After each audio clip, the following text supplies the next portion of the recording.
रावण संहिता भाग 2 विश्रवा की उत्पत्ति प्रसंग वर्णन।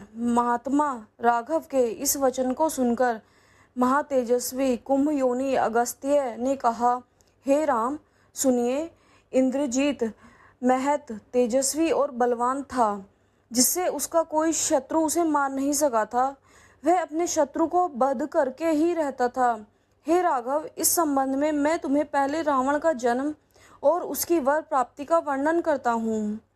पूर्व सतयुग में ब्रह्मा के एक पुत्र पुलस्त्य नामक थे, जिनके तप का प्रभाव ब्रह्मा जी के ही समान था।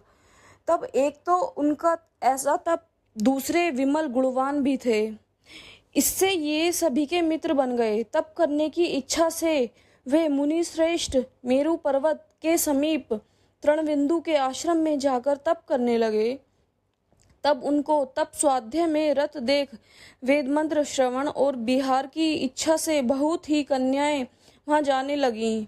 उनमें अप्सराएं भी रहती और ये सब ऋषियों, नागों और राजश्रियों की कन्याएं थीं।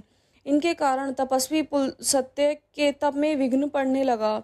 इससे एक दिन पुलस्त्य जी ने कह दिया कि अब कल से जो कन्या यहाँ मुझे दिखाई पड़ेगी वह गर्भवती हो जाएगी।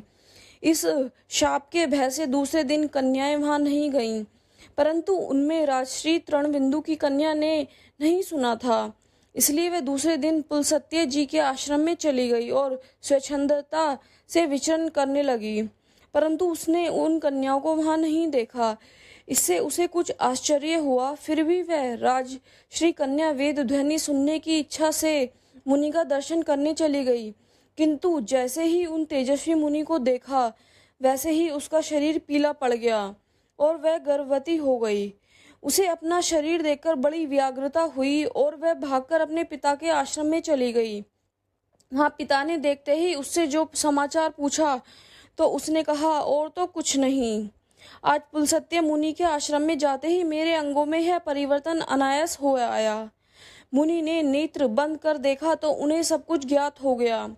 वे उस कन्या को साथ ले पुलस्त्य मुनि के आश्रम पर आए और उनसे प्रार्थना पूर्वक उसे अपनी सेवकिनी बना लेने की प्रार्थना की। ब्राह्मण श्रेष्ठ पुलस्त्य जी धार्मिक राजश्री तृणबिंदु के उन वचनों को सुन उस कन्या को बहुत अच्छा ऐसा कहकर अंगीकार किया। कन्या के पुलस्त्य जी को सौंप राजा तृणबिंदु अपने आश्रम में लौट आए। वह राजकन्या भी अपने गुणों से पति को संतुष्ट कर वहां रहने लगी। तब एक दिन उसके शील स्वभाव से संतुष्ट हो मुनिश्रेष्ठ पुलस्त्य जी उससे बोले कि हे श्रोणी, मैं तुम पर बहुत प्रसन्न हूँ, इसलिए हे देवी, आज मैं अपने ही तुल्य एक ऐसा पुत्र देता हूँ कि जो उत्तम वंशों का वर्धक होगा और पुलस्त्य नाम से प्रसिद्ध होगा।